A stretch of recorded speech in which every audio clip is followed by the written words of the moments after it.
to empowering nurses to protect themselves and their patients. Disaster preparedness through the seasons. The audio for today's conference will be coming through your computer speakers.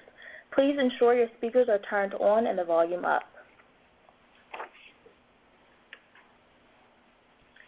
The next 4 slides will cover the continuing education information for today's webinar. CME, the Centers for Disease Control and Prevention, is accredited by the Accreditation Council for Continuing Medical Education to provide continuing medical education for physicians. The Centers for Disease Control and Prevention designates this live activity for a maximum of 1 AMA PRA Category 1 credits. Physicians should claim only the credit commensurate with the extent of their participation in this activity.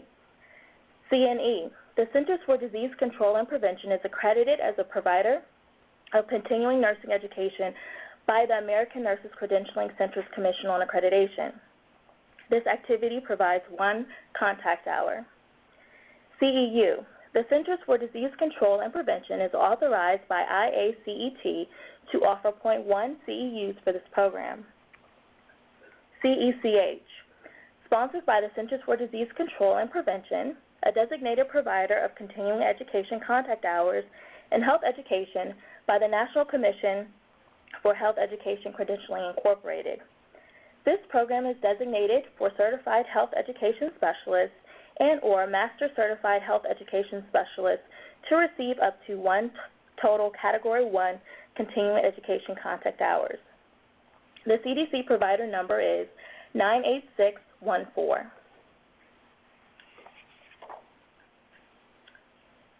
For certified public health professionals, the Centers for Disease Control and Prevention is a pre-approved provider of certified in public health recertification credits and is authorized to offer 1 CPH recertification credits for this program. CDC is an approved provider of CPH recertification credits by the National Board of Public Health Examiners.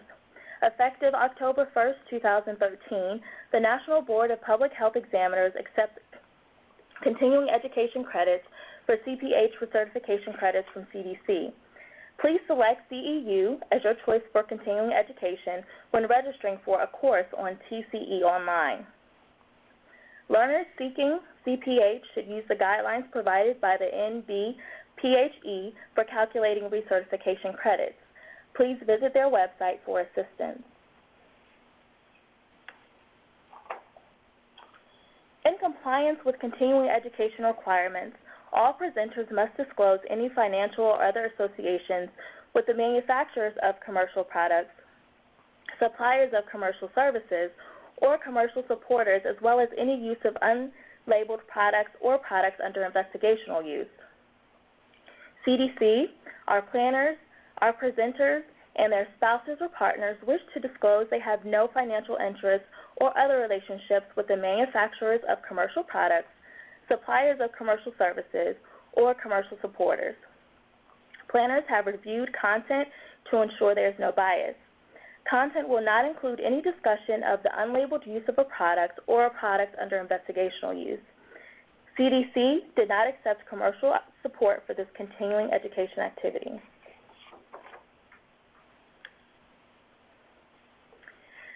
Healthcare personnel must serve as responders during disasters or infectious disease outbreaks. To effectively respond to public health emergencies and natural disasters, healthcare professionals must engage in emergency preparedness and response activities. This webinar will address how nurses can be prepared to maximize patient safety, decrease occupational exposures, and prevent the spread of infections in their schools, healthcare facilities, and communities during an outbreak or disaster. This webinar is part of a series of infection control-related webinars hosted by the CDC. The objectives of our webinar series include describing infection control techniques that reduce the risk and spread of healthcare-associated infections, or HAIs, identifying unsafe practices that place patients at risk for HAIs, describing best practices for infection control and prevention in daily practice in healthcare settings, and applying standards, guidelines, best practices, and established processes related to safe and effective medication use. In this specific webinar, we will identify 3 ways to slow down the spread of flu in schools, describe the vital role school nurses play in flu prevention, discuss similarities between infection prevention and occupational health, describe the benefits of performing a risk assessment and planning for a disaster, identify when mold remediation is required and what personal protective equipment may be needed, and develop safety strategies utilizing available resources.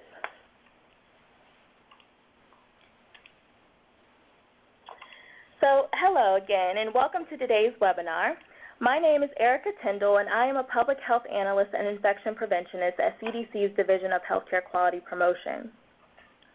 The mission of CDC's Division of Healthcare Quality Promotion is to protect patients, protect healthcare personnel, and promote safety, quality, and value in both national and international healthcare delivery systems. As mentioned, this webinar is part of a series of infection control-related webinars that CDC hosts with the American Nurses Association and members of the Nursing Infection Control Education Network. Before we get started, there are a few housekeeping items to cover. We welcome your questions. Please submit any questions or comments you have via your chat window located on the lower left-hand side of the webinar screen anytime during the presentation. Questions will be addressed after all presentations and as time allows. To ask for help, please press the Raise Hand button located on the top left-hand side of the screen if you need to chat with the meeting chairperson for assistance during the webinar. Also, the speaker's slides from today's presentation will be provided to participants in a follow-up email. As a reminder, today's webinar is being recorded, so please visit our Tune In to Safe Healthcare website in a few weeks for the recording. Before I pass it on to ANA, I would like to take a moment to introduce our speakers. Jade Bland-Slaffy is from the National Association of School Nurses. Jade has worked as a nursing education and practice specialist at the National Association of School Nurses for the past year and a half. She has over 10 years of nursing experience in a variety of healthcare settings, including inpatient, outpatient, day hospital, school health, and most recently the nonprofit sector. Jade oversees the association's accreditation process for continuing education, including the in-person online learning education, and is also the lead nurse planner for NASN's annual conferences. She has led and contributed to NASN's revision of their school emergency triage training program that launched in summer of 2017.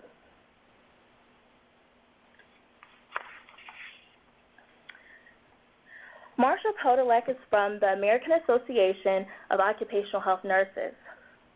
Marsha has worked as a registered nurse since 1987.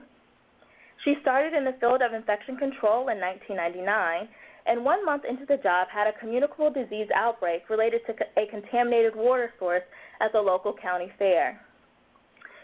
Marsha became certified in infection prevention and control in 2005. In 2011, she started working in employee occupational health and recently certified as an occupational health nurse. Now we'll turn it over to Dr. Shawn Ross. Thank you, Erica. My name is Dr. Shawn Ross, and I am the Director of Nursing Practice and Work Environment at the ANA. Natural or man-made disasters can be scary, chaotic, and tragic events. ANA is helping to reinforce nurses' role in local, regional, and national disaster preparedness and response. A disaster can have a major impact on morbidity, mortality, and cost, whether it is an intentional event, such as bioterrorism, or a naturally occurring incident, such as a pandemic. Infectious disease outbreaks can occur during or following any type of disaster.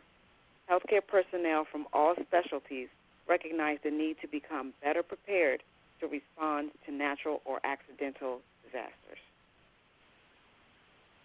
The chain of infection is a key infection prevention and control concept that describes the elements that must exist for infection to occur.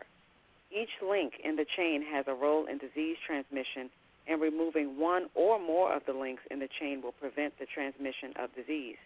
It is important, especially in a disaster, to remember the chain of infection process and how you can break one of its links. Today's webinar is the 6th webinar in the NICE Network series, Empowering Nurses to Protect Themselves and Their Patients, Disaster Preparedness Through the Seasons.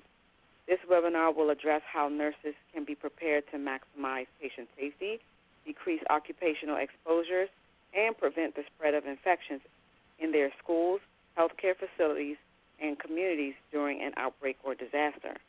At this time, I will turn it over to Jade Bland-Slatney with the National Association of School Nurses. Good afternoon. When the flu strikes, school nurses be prepared. Again, my name is Jade Bland-Slatney. I'm National Nursing Education and Practice Specialist and Lead Nurse Conference Planner. I disclose the absence of any personal financial relationships with commercial interests related to this educational activity within the past 12 months. This activity was created for ANA and CDC grant for the NICE network. Today we're going to focus on our two learning outcomes to identify 3 ways to slow down the spread of flu in schools and to describe the vital role school nurses have in flu prevention. So you might be asking yourself, what is the flu? It's a contagious respiratory illness caused by influenza viruses. It can cause mild to severe illness and at times can lead to death. Children under the ages of 5 years old, pregnant women, pregnant teenagers, the elderly over 65 years of age, or anyone immune compromised, especially our medically complex students in schools, and individuals with certain health care conditions are most at risk for picking up the flu. Throughout this presentation, I'll be utilizing the term flu and influenza interchangeably. There are 4 types of influenza out in the community: A, B, C, and D. A and B are usually seasonal epidemics of the disease and usually occur almost every winter in the United States. C and D infections generally are not necessarily things that we are always focusing on. C is a mild respiratory illness. It's not usually causing epidemics. And influenza D only occurs in animals, so we won't really focus on those 2 today. What's in your school community? Influenza A, it has different subtypes of these viruses are circulating in people, including H1N1 and H3N2, which we all know have impacted our flu seasons heavily this year. Influenza B has 2 lineages of B virus circulating in people, and it can also cause severe illness. Influenza A and B have various types that can cause seasonal epidemics that can lead to death. Let's focus on how this is impacting our community, because we want to put it in a sense of how it really hits hard and how it gets into our schools. So here's a case scenario. Student A on Saturday comes into contact with someone attending a neighborhood movie event. The person is infected with the flu but has no symptoms. They're asymptomatic. Student A is infected but unaware that they have been exposed, and they have not had any symptoms until this time, so they're still asymptomatic. On Monday in class, Student A sneezes and coughs while talking to friend B while next to classmate C. On Tuesday, Student A begins to have full flu symptoms, and they go to their practitioner, and a flu test is taken and confirmed. So let's recap. Student A was our virus host. Friend B and classmate C, once they came into contact with Student A, start the cycle of exposure and transmission all over again.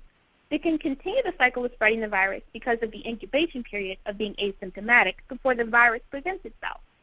Just think how quickly it can spread around the school if a student has siblings, plays on sports teams, has play dates, parties, meetups, or any other gatherings within the school community or school setting. What's the nurse's role? So if the flu is once confirmed, the nurse's next steps would include being able to identify any siblings, the classmates that are in Student A's classroom. You want to identify any close friends of Student A, and you want to monitor for any signs or symptoms of flu. Keeping track of the number of students that end up with confirmed flu diagnoses and reporting them to your local health department or designated reporting system. You want to notify school principal or your school leadership and communicating with them and custodial staff about the importance of cleaning and disinfecting your hotspots. Those are your potential hubs of the virus, meaning doorknobs, desktops and classrooms, cafeteria tables, the things that are most frequently touched in your school community. They do not need to do any specialized cleaning, fumigating, or deodorizing or sanitizing, but just consistent cleaning and disinfecting to reduce the risk of the flu virus. Keep in mind the contagious time, 1 day before symptoms and 7 days or more post being sick.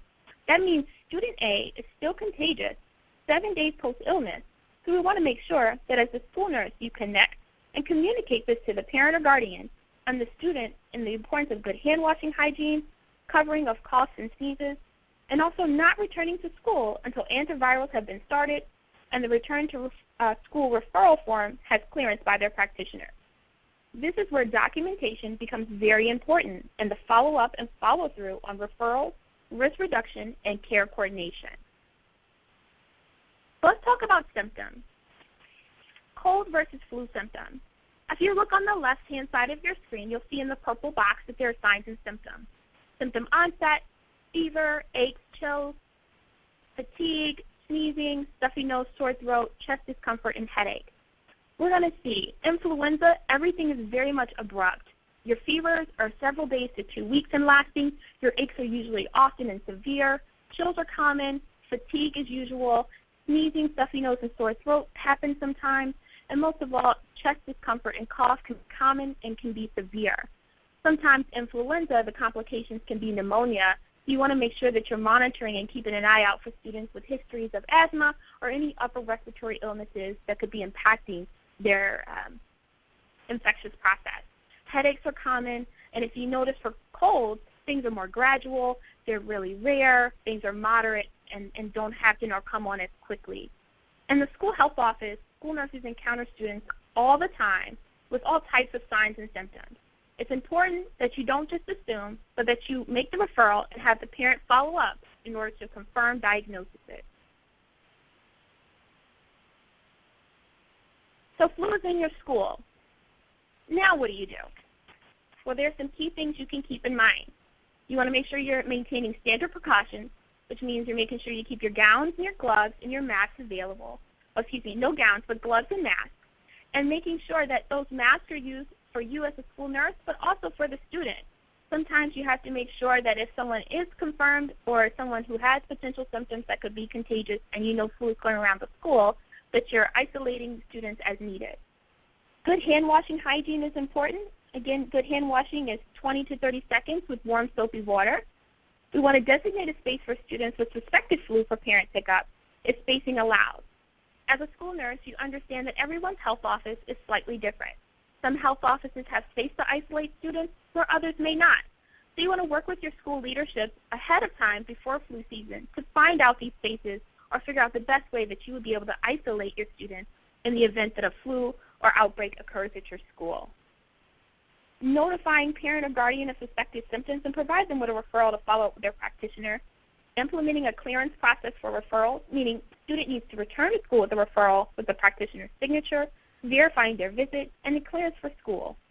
If the referral returned is missing information, you want to contact the practitioner and follow up to be able to close out that communication and verify that the student is safe to return to school. So let's find out the 3 ways to slow down the transmission now that it's near school. Vaccinations help to prevent infection. Prevention means everyday actions to slow down the spread of flu, and taking antivirals if prescribed to treat the infection. Vaccinations can help be able to reduce the risk of exposure as well as help to keep the community safe, especially for individuals who are immune compromised and can't necessarily get vaccinations during those times. We want to provide local resources and services to families who are in our school communities, meaning local flu clinic vaccination information anytime they're having free flu shots, because we want to make sure that families that don't have the opportunity to be able to afford to get flu shots have the opportunity when free flu shots are available in their school community. So we want to continue to encourage increasing vaccination rates. Cleaning habits, you want to encourage good hand washing. You want to meet with school administration and custodial services to ensure school cleaning is being done properly when flu is in your school. That also includes educating parents and family and staff and school community on when to stay home from school and not just toughing it out. Showing up ill is not helpful to the students or to the school community. So you want to make sure that you take some time, maybe a few minutes before a back-to-school night, either attend a PTA meeting, communicate either via your school's newsletter, or even a school blog about illnesses in your school and how you as a school nurse leader will approach and make efforts to ensure the school environment is safe and healthy to limit the loss of seat time. The antivirals are important to be able to keep in the communication and conversations, because if a student is diagnosed, you want to make sure that they're taking their medication and following through on the full dosage or the allotted time to be able to complete the medication. Make sure that parents and students are not stopping medications, but that they're following through on the order that the provider has given. Educate on the benefits, again, of vaccinations, education, and you do not want sick students and families exposing others unnecessarily in your school community. So we talked about cleaning and disinfecting, but what's the difference? Because cleaning, disinfecting, and sanitizing are three different things. Cleaning means removing germs or dirt and impurities from surfaces or objects. Cleaning works by using soap and water or detergent and water to physically remove germs from surfaces. This process doesn't necessarily kill germs, but by removing them, it lowers their numbers and the risk of spreading the infection. Disinfecting germs on surfaces or objects. Disinfecting works by using chemicals to kill germs on surfaces or objects. This process does not necessarily clean dirty surfaces or remove germs, but by killing germs on a surface after cleaning, it can further lower the risk of spreading infection. You can find which disinfectants are most appropriate on the EPA website. Disinfection usually requires the product to remain on the surface for a certain period of time, letting it stand 3 to 5 minutes. Pay close attention to the directions for using disinfecting wipes, as it may be necessary to use more than one wipe to keep the surface wet for the stated length of contact time. And sanitizing. It lowers the numbers of germs on the surface or objects to a safe level, as judged by public health standards or requirements. This process works by either cleaning or disinfecting surfaces or objects to lower the risk of spreading infection. So what should be your main focus for cleaning if flu is in your school? Simple cleaning and disinfecting. Disinfecting kills germs. It also clean and disinfect surfaces and objects that are touched often. So there might be toys, again, desktops and things of the such. Simply do routine cleaning and disinfecting, and you want to make sure it's done correctly. It's important to match your cleaning and disinfecting activities to the types of germs you want to remove or kill. Most studies have shown that the flu virus can live and potentially infect a person for up to 48 hours after being on a surface. Flu viruses are relatively fragile, so standard cleaning and disinfecting processes are sufficient to remove or kill. Special cleaning and disinfecting processes are not required nor encouraged. Those would include wiping down walls, ceilings, frequently using room air deodorizers, fumigating, are potentially contradictory to the health of the student in the school. So you don't want to potentially cause eye irritation, nose, throat irritation, or skin, or aggravate any students that might have issues with asthma or any other respiratory illnesses like bronchitis in the school community by the different products that you use. So you want to make sure that you're communicating effectively with your custodial staff, making sure that they always follow label directions on cleaning products and disinfectants and not cutting corners. They want to follow up with the EPA-registered disinfectants to kill germs, and read the labels to make sure that it states that the EPA has approved the product for effectiveness against influenza A viruses. Educating your school community is very important. Express to the school community the importance of following up with a primary care or local emergency department for worsening symptoms to prevent the development of pneumonia or other complications of the flu virus. You want to send home flu educational resources with students, and you want to add them to the school website, include them in a school blog or school social media postings, which are ever appropriate for your school setting. Again, plan to attend PTA meetings, school staff meetings, or school community meetings to share flu educational materials. Discuss when to stay home, which is very important. They have to stay home at least for 24 hours after the fever is gone.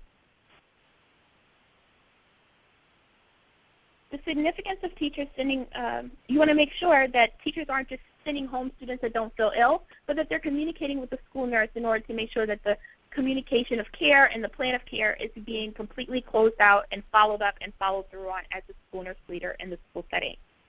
Take this opportunity to be the school leader and be willing to offer, assist, and provide guidance and address any school community questions that may arise, recognizing the importance of maintaining HIPAA and FERPA laws surrounding student privacy and diagnosis. When to return to school? The fever should be gone without the use of any fever-reducing medicine. A fever is defined by 100 degrees Fahrenheit, 37.8 Celsius or higher, and you want to make sure that you have a clearance process. Providing a note saying that the diagnosis, treatment, and follow-up plan of care is done is the most efficient.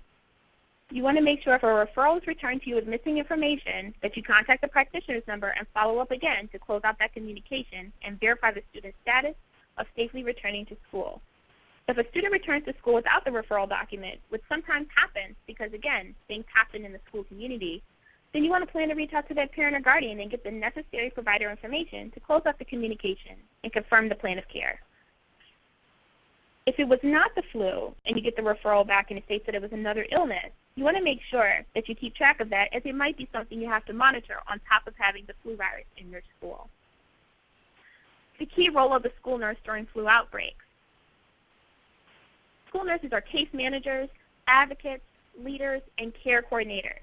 As a case manager, we focus on referrals, documentation, following up, following through, and closing out communication and confirming diagnoses of flu. As an advocate, we're advocating on behalf of students, staff, and school communities to limit and reduce the risk of exposure to flu virus. As a leader, you're staying abreast of emerging communicable diseases, viruses, and you're tracking trends and illnesses that are impacting your school communities. You're guiding the school community through the process of educational awareness, prevention, treatment, and cleaning. Providing evidence-based best practice methods for processes and procedures, understanding and maintaining FERPA and HIPAA laws when addressing illnesses and viruses at the school to maintain student privacy while providing effective and quality care. As a care coordinator, you're developing individual health care plans for students that are acutely ill with flu, and you're critically thinking and assessing a student and student family needs and anticipating barriers to care and finding alternatives to encourage access to care. Our goal overall as a school nurse is to keep students healthy, safe, and ready to learn. The CDC has several resources that you can utilize as a school nurse. They have the CDC hotline, which is 1-800-CDC-INFO. They also have a version for TTY if you have any students or families in need of that, or yourself as a school nurse. They have the Keep Flu Out of School program and resources that you can see. At the bottom of the slide, you'll see that I've done a snapshot of some of the graphics that they have on their website as a school guide, flu facts, and even toolkits. Make sure you're able to click on those sites and look at them and utilize those toolkits to help you throughout your process and throughout this issue if you have it arise in your school setting. I would like to take this time to say thank you for listening in to this part of the webinar. Again, my name is Jade Bland-Slaffy, and here is my contact information. Feel free to email me or give our office a call if you have any further questions. Thank you.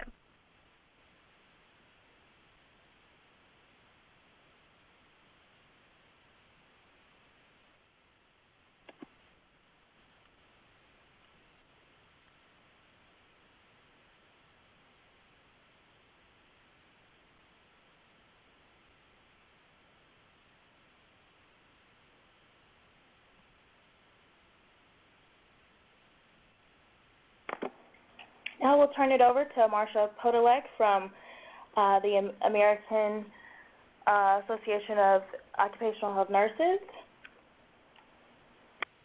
Thank you. Hi, everybody. This is Marsha, and I'm going to talk to you about disaster preparedness and infection control. So I want to show you our beautiful campus here in southern Vermont. And we are affiliated with Dartmouth-Hitchcock, and you can see our logo definitely has the maple leaf. Unfortunately, right now we are definitely covered in snow and not that beautiful green grass you see there. So our objectives today, we're going to discuss the similarity between infection prevention and occupational health. I'm going to describe the benefits of performing a risk assessment and planning for a disaster. We're going to identify when mold remediation is required and what personal protective equipment you may need. And you can definitely see all the available resources throughout the program so you can develop your own safety strategies. So one of the primary goals of occupational health is not to get sick from work and leave work as healthy as when you arrive. So for infection prevention, their primary goal is preventing the transmission of infections anywhere healthcare is delivered. So infection preventionists work to prevent and control the transmission of infectious diseases and organisms to patients, visitors, volunteers, and staff in healthcare settings. So infection preventionists also strive to reduce the healthcare-associated infections and collaborate with occupational health nurses. And we want to reduce the risk of infectious diseases and exposures to all healthcare personnel. And I know we are, this was already mentioned, and this could be a talk in itself, but I do want to point out the importance of the chain of infection. So yes, you do need all steps for the infection to occur. And if you break the chain anywhere in this, you stop the spread. So, you definitely need an infectious agent, bacteria or virus. And because you hear this in the news all the time, I'll just use salmonella as an example. So the reservoir, could be a few different contaminated items such as poultry, eggs, unpasteurized milk, raw fruits, vegetables, or nuts. So you purchase the contaminated product at your grocery store, and you bring it to your home. So you've got your exit, your transmission, and then you don't know it's contaminated, so you go ahead and eat it, and there's your port of entry. And the next day, unfortunately, you have that diarrhea, vomiting, fever, and cramps, and that's how easy it is for infections to spread. So I want to cover a little bit about what I call infection control 101. So there are several strategies used to prevent infections. The two main strategies are, of course, standard precautions and hand hygiene. For standard precautions, we have to treat everybody like they have a bloodborne pathogen. And sometimes we get a little lax in our practice. Everyone gets a little nervous when they know someone has a bloodborne pathogen, but it's those that we don't know about that are just as dangerous. So as one of my predecessors would say, if it's warm, wet, and it's not yours, make sure you use your personal protective equipment. So for the hand hygiene, our hands are wonderful mechanical marvels, but unfortunately it can harbor bacteria, and hand hygiene is a very effective method for preventing the spread of infections, and it can break the chain of transmissions. So it is definitely sets apart standards precautions. And I don't want to mess with the flu talk you just heard about the respiratory etiquette. So make sure you're covering coughs as well. And, hand hygiene, make it a habit, in and out of rooms wherever you need. And, of course, the CDC has that great logo, saves lives. So the other important thing to always keep in the back of your mind is OSHA's hierarchy and how to keep us all safe. So it's kind of, if you look at the top, that's the most effective to keep us safe, and the bottom is the least effective, although, definitely not least important. So obviously, if you can eliminate or substitute the task that needs to be done, just don't do it if that's an option. But unfortunately, a lot of times that's not an option. So for engineering controls, that's very effective, and it requires a physical change to the workplace. So some common examples, especially in healthcare, sharps containers. We use negative pressure. Industry, you have guards on saws, etc. So administrative and work practice requires a worker or employer to do something. I find, work practice is a major factor in events such as needle sticks.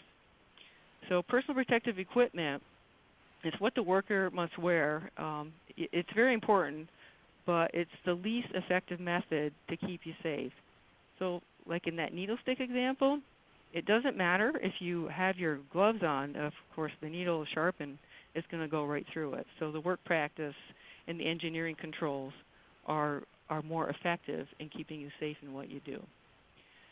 So for infection prevention, there's a control plan. It's something you do every year. So the big part of that is a risk assessment, and I'm going to spend some time on that, especially because we're talking about disaster preparedness. But you can apply this process to whatever company you have. You're going to develop a plan. You're going to make goals. You're going to figure out how you're going to reach your goals. You're going to want your goals measurable. And every year you're going to look and see, well, how are you doing? And if things aren't going well, try to fix it and, look at doing that every year. And it's very hard to do that every year, trust me. I know. So what we want to look at for a disaster, this is something you don't plan for. You're overwhelmed, and it just, your community, your everything, you can't cope with what you have at hand. However, if you have a plan, at least you have a starting point. So after a disaster, there's always lessons learned, and you can look at your plan and have an after-action report, a debriefing, whatever your company can call it. But what that'll highlight is what you need to change or improve upon. But what it also would show you, actually what you did right. So that could be, at least rewarding. So there is a risk assessment tool. You can find some, online, etc. This happens to be one we use here at our facility. So for disasters, there's many. There's natural events, technological events, and human events. So in this slide, I just put up the natural events and storms, hurricanes. But you think about we do human events as well, child abduction, technological events, HVAC failures, loss of water, etc. So we look at what's the probability of us having this disaster? How much disruption will it do to what we do for our business? And how well prepared we are for it. So in this next slide, I've highlighted the wildfires. California had a very bad year.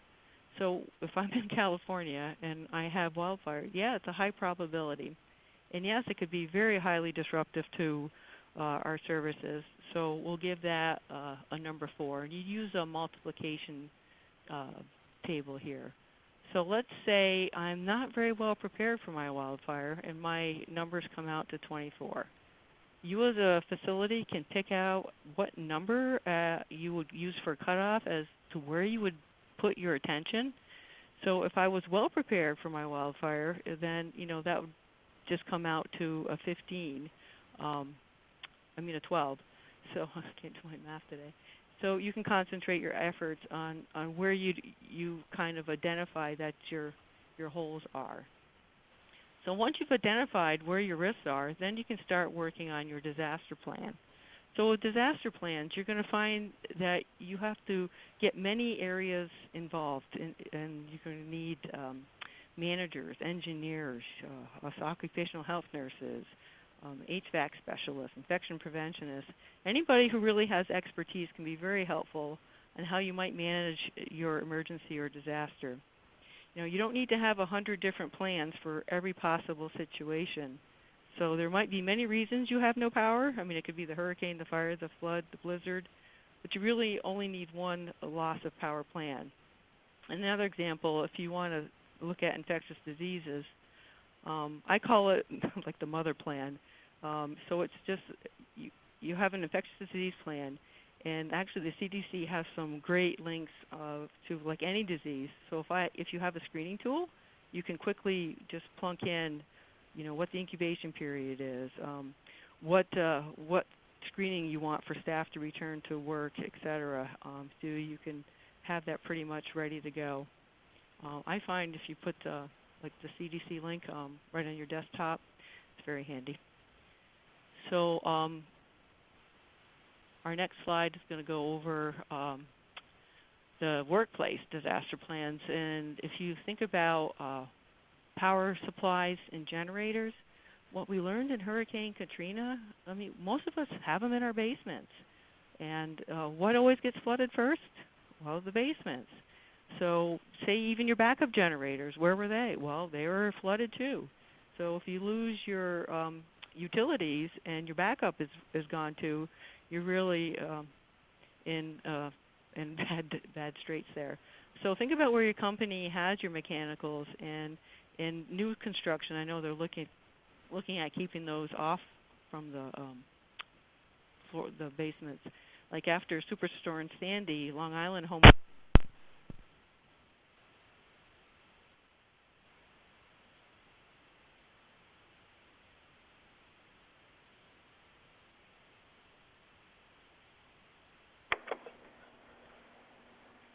Yes, we just lost the audio. We apologize for the technical difficulties. Just give us a moment as Marcia joins us again.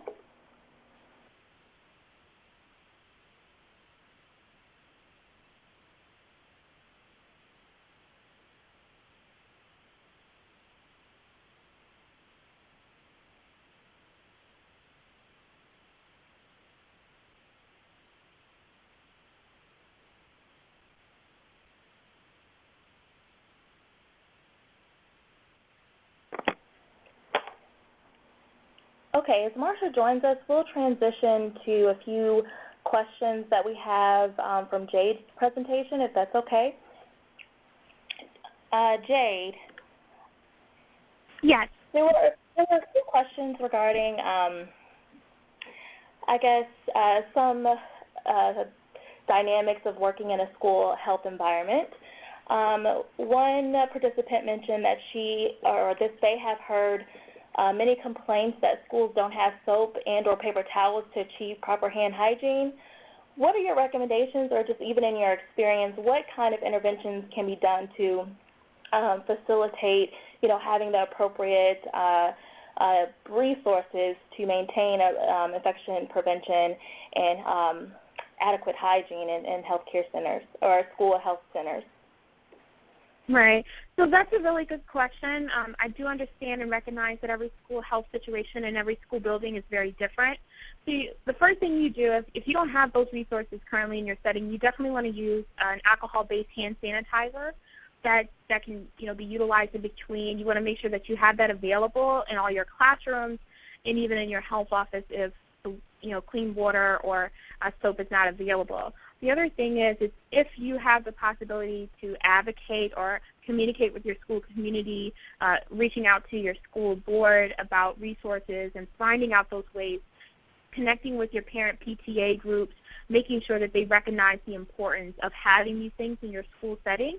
And I recognize that sometimes if you get the water, that it may not necessarily be hot water, but you want to make sure that the friction of the hand washing once you can get soap in your school is very important to be able to have. So you want to have the friction for 20 to 30 seconds, and you want to make sure that it's under some form of water. And then again, utilizing the alcohol-based hand sanitizer or hand sanitizing wipes if you can in the meantime so that you can at least cover or mitigate the risk of spreading the infection in the school as much as you can.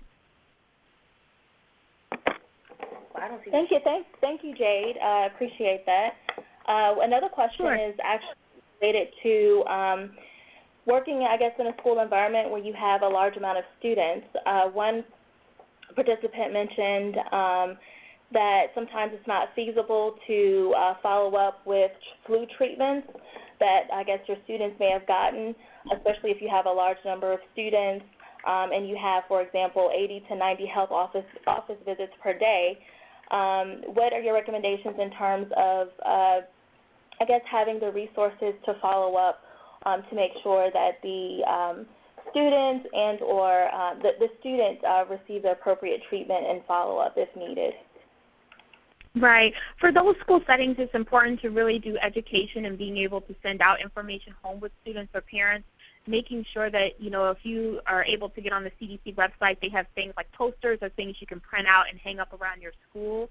There are resources that you can make available. Again, most schools have like a Twitter page sometimes or even a website where you can utilize and possibly post things to be able to have parents easily access it or have it available. You also can leave things in the main office so that as students come by or frequent the main office, which most of the time students at least make their way through the main office. This is Marsha. I'm back. I don't know what happened, but I'll keep going. Oh, hold on, Marsha, just a moment. We were answering questions that were posted by participants specifically for Jade. So Jade was answering one. I apologize, Jade. Go ahead. No problem. I'll just close that out real quick. But the main thing is making sure if you're in a large school that you make your resources available in the frequented area. So main office, the cafeteria is a space that's mainly available and frequented. It may not always be possible to follow up with every individual student, but the ones that do cross your path and you have a confirmed diagnosis from a form or a practitioner or a notification from the parent and you're able to follow up, you want to make sure that you're taking the steps or at least communicating with your school leadership to get a plan in place to recognize that it could possibly be going around the school. You want to be ahead of the curve and not behind it. Okay?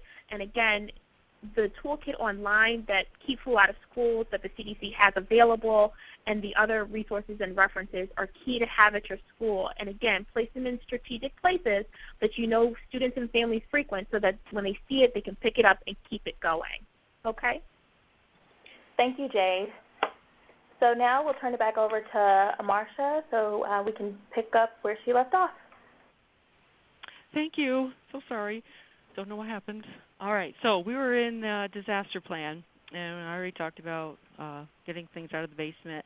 So the other hard thing is staff. So if staff is either stuck at home or they're either stuck at work, but they can't get to where they need to be.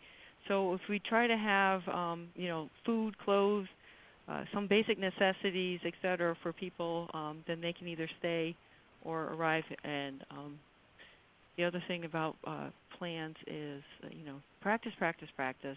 And at what point, if disaster's that bad, do you decide to close down, shut down, evacuate? I know that is like the last thing anybody wants to do. It certainly affects the bottom line, and we need to, do you know who makes that decision? So again, practice makes perfect, and if you have plans, make sure you do drill them. So there are some excellent resources for everybody, workplace and home, for disasters and what you need to have. And I know you can't really read everything on this slide, but the things you really need to keep on hand is a 3-day supply of a non-perishable, easy-to-prepare foods, canned foods, but don't forget the can opener. Water, figure at least a gallon per person per day. Unfortunately, they've done some statistics, and some Americans do not have, emergency supplies available, flashlights, batteries, first aid kits. And don't forget those important, crucial personal documents, and have copies of those, because if you, lose your home, then you don't have access to those items. So for workplace community plans, again, because of all the bad fires we had out west, keep anything that can burn, try to keep that 30 feet away from your buildings. Clean the roofs and gutters. If you have dry leaves, old pine needles, those make great tinder. If you have things that can hold water, fill them up if, fires are in the area, so you can at least have something readily available, because a lot of times you have to leave on a very quick notice.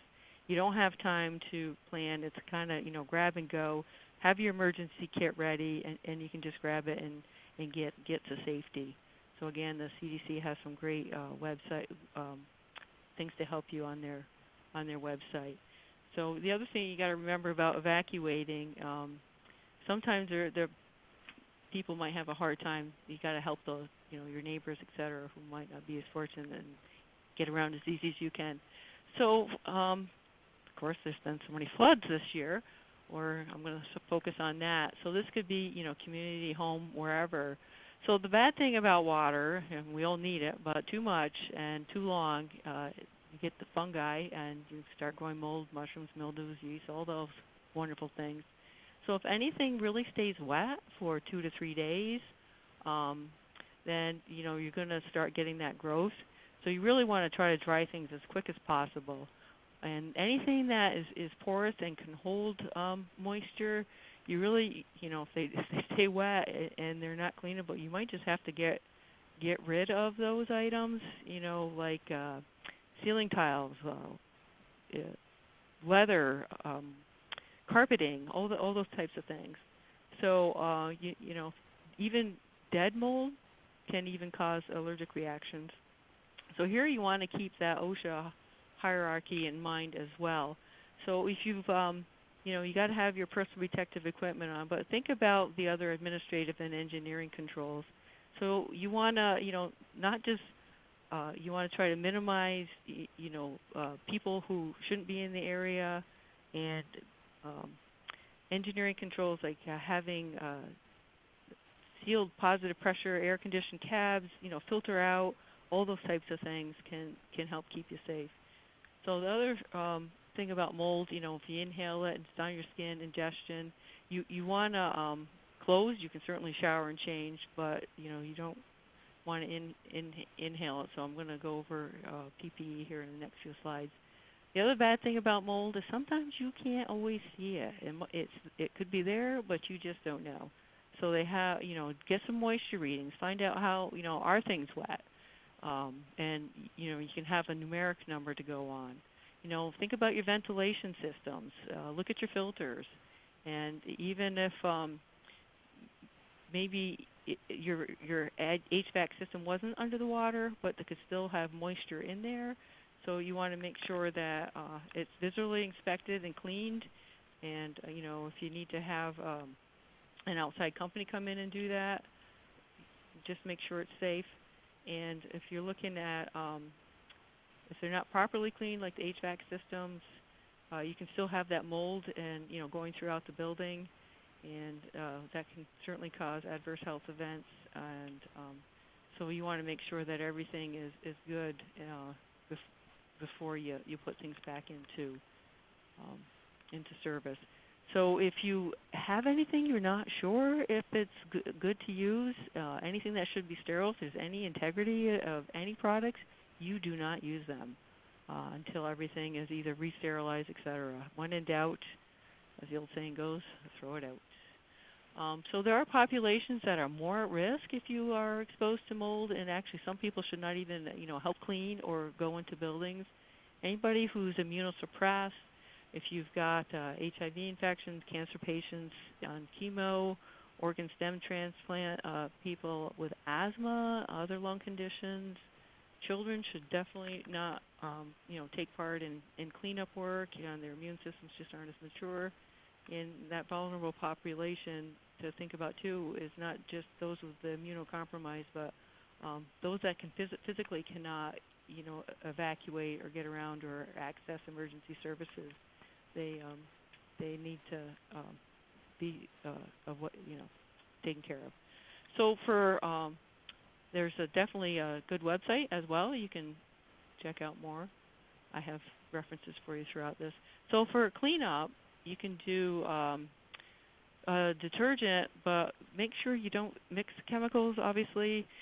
Soap and water. If you use a bleach, no more than 1 cup of household laundry bleach in a gallon of water. That does definitely help get rid of mold. You can see the picture on the left. I mean, that's classic. And then you can look into the ducts and you can see how bad things can get. Just make sure you don't mix products together and follow the manufacturer's instructions for use on any cleaners. And so if you are cleaning, definitely you need to protect yourself. And there's a great picture of on the CDC website. So you want to think about those portals of entries. So that's why they really want you to have gloves on, long sleeve shirts, long pants, your waterproof boots, anything that stays wet for a long time. Even if you're using gloves and they got wet on the inside, you want to make sure they're dry before you put them back on. And you don't want to have any open skin because then you have more portals of entry. So next is for respiratory protection. So for infection preventions, we often use the term, airborne and droplet, and we have, N95 masks, procedure masks, PAPRs. In occupational health, we have PAPRs as well. And then you have usually full half masks and, appropriate rated cartridges to take out those dangerous particles. And disasters do cause other contaminated waters, potential for transmission of communicable diseases, hepatitis A, typhoid, cholera, leptospirosis. That rodent urine contaminates water, and you have that open skin you don't have covered. Then you have your portal of entry there. So standing water too is also a chance to increase your vector-borne diseases. You have malaria, West Nile, Zika in our southern areas. So you really want to look at your water sources. Make sure clean water is a priority. And there are many filtering systems from large to small. For companies, you have your big municipalities, but even on a small scale for home, use what campers use. So you have your tablets, you have your filters. I mean, there's a whole list of things you can use to keep your water safe. And for disasters, what else can go wrong? The one thing about it's like this cumulative thing. As soon as you think you got something worked out, then something else goes wrong. Can you imagine no cell phones? And how are you going to communicate? Especially if your phone lines go down. This sounds like a crazy scenario, but if it's an infectious disease outbreak and you have a lot of morgue requirements, and say you're out of power and your plan was to have a refrigeration truck come because your morgue only holds 2, and now you've run out of gas for your refrigeration truck because the road's gone out. Now you have to figure out what you're going to do with your dead bodies. And no electricity. I know everybody hates downtime procedures because we're so used to having computers, etc. So what is your backup plan? Do you have those things handy for you to not have to lose time? And again, if you drill and practice this, it'll be almost second nature. And the other, so you have no water, and you have no way to flush the toilets. You have the bucket you use in the back. You can also put a bag in the bowl and change that out. Food. So again, no electricity. How are you going to keep your cold foods cold? Hot foods, you can just forget about that. So if food is out for 2 hours, you should not consume it, and it's only usually good 4 days refrigerated. So those are other items you need to just think about. And just you're having the crisis at your home. You're going to have a crisis at work.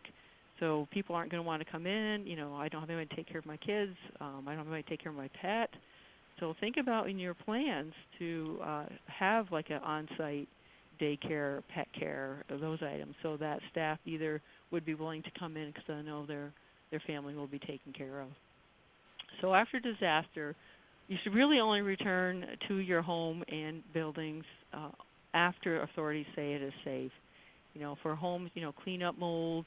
You want to stop the growth as soon as you can, and make sure your water supply is definitely safe. And think about, people use water to make baby formula, so there's lots of things to think about. Pictures for insurance companies. You want to get right in there and get going, but don't forget that you need to have proof of all the damage you had before.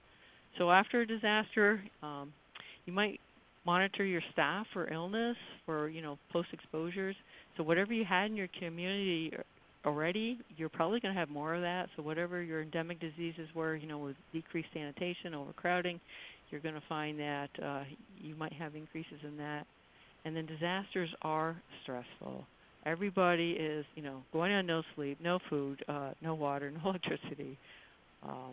So you got to remember that mental health is just as important as physical health.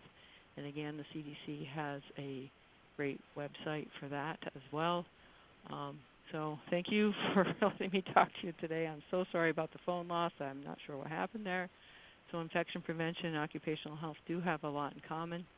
And being prepared for a disaster can help you be safe and hopefully less stressful. So there's my resources. And now I'm going to turn it back over to Dr. Sean Ross at the ANA. Thank you, Marcia. We heard a great wealth of knowledge and information during today's webinar, Disaster Preparedness Through the Seasons.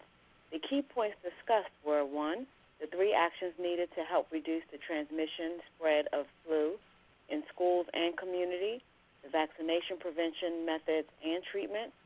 2, nurses play a vital role in schools and communities, increasing community awareness, offering resources, education, and coordination of care to prevent the spread of infections such as the flu. And 3, during a disaster, focus your energy on breaking the chain to stop the spread of infections. 4, when returning to buildings that have been flooded, be mindful of the health risks of mold and wear personal protective equipment. And lastly, high-risk populations should avoid buildings until the mold is abated. At this time, I will turn it over to Erica Tyndall with the CDC for the rest of the question and answers.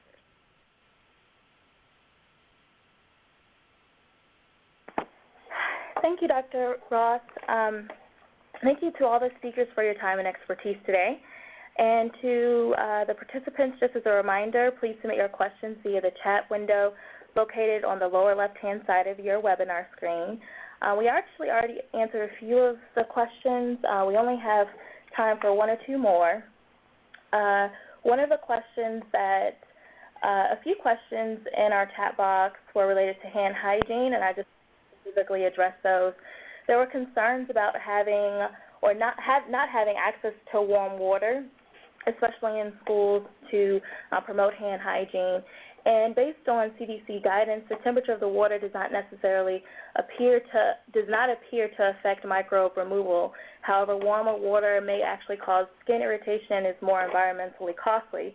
So regardless of the temperature of the water, we definitely encourage students and faculty to perform hand hygiene via hand washing or with an alcohol-based hand sanitizer. And let's see. And just as a reminder, Marsha had great resources listed in her presentation related to emergency preparedness and response. You can find these resources as well as resources related to the flu on the CDC website. So again, thank you all for submitting your questions to the chat box today. That is all the time that we have for answering all the questions. Please stay tuned for a follow-up email that will include the slides from today's webinar. And before we go, I just want to briefly mention the continuing education instructions. In order to receive continuing education, please visit TCEO, which is our online continuing education website. Please visit that website before April 16th of this year. The course access code is DPS316. You must complete the continuing education post-test and evaluation. Please follow detailed instructions that will appear on the post-meeting webpage right after you close out the webinar. Again, you must complete and pass the post-test activity at 66% to receive continuing education credit.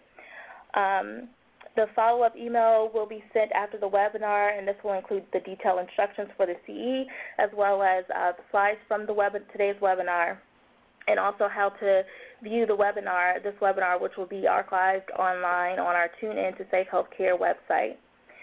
With that, I'd like to thank all of our speakers, as well as you all, for taking the time to join us today and for your commitment to keeping your patients safe. Thank you, and have a great day.